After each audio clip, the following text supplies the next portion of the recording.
Hai, Assalamualaikum warahmatullahi wabarakatuh dan salam sejahtera buat sahabat Mosaic 1984 hingga 1988. Rasanya masih belum terlambat untuk mengucapkan selamat Hari Raya Aidilfitri. Hari ini merupakan 15 Syawal.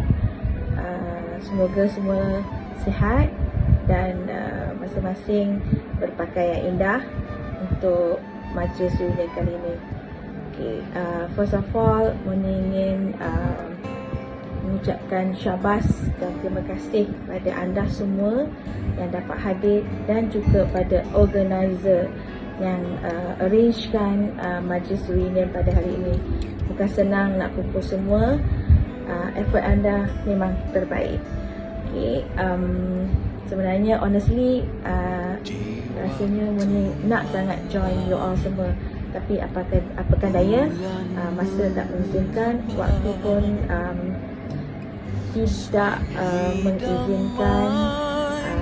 Rasanya inilah peluang untuk Uni berbicara melalui short video. Ini pun actually Uni ucapkan terima kasih pada Peace kerana beri peluang. Sebenarnya Uni pun tak pandai sangat nak berkata-kata, tapi mungkin inilah chances untuk sahabat semua untuk kenal Moni yang sekarang ni. Mungkin dulu comel, sekarang lagi comel lah macam anda semua, hebat-hebat, handsome, cantik dan lawa-lawa. Okey lah, ni rasa Moni pun nak cerita banyak pun tak pandai. Tapi kalau nak cerita zaman waktu sekolahan tu, memang banyak sangat kenangan.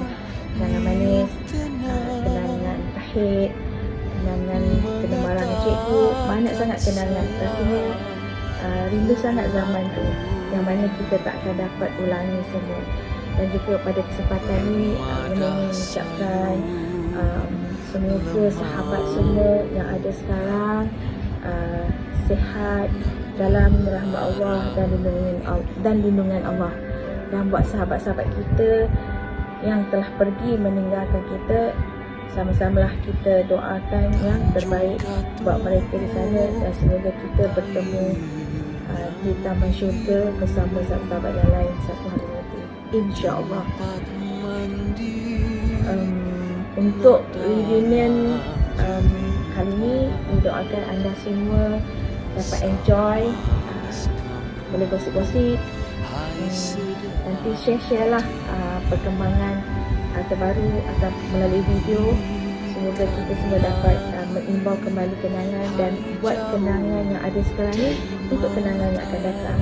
Semoga persahabatan kita ni akan terus kekal walaupun jauh di mata, jarang jumpa, mungkin jumpa melalui alam maya. Sekarang zaman Facebook, Instagram, apa-apa je lah. Tapi actually Moni pun tak pandai sangat nak ins ni. Cuba tengok Facebook pun, tengok macam tu je lah. Maklumlah, kita ni tak pandai sangat. Okay, InsyaAllah kalau ada reunion yang akan datang, semoga dengan izin Allah, semoga Allah beri peluang kepada kita semua untuk berjumpa lagi. Dan insyaAllah kita cubalah dari upaya, dan semoga semua sahabat semua sukses dengan kejayaan masing-masing dan juga berada dalam keadaan yang sihat dan walafiat. Take care everyone. Akhir kata, mengucapkan selamat maju jaya pada anda semua. Anda semua adalah hebat. Semoga kita semua dalam rahmat Allah, dan salam sayang daripada Moni. Assalamualaikum warahmatullahi wabarakatuh. Love you all. Peace.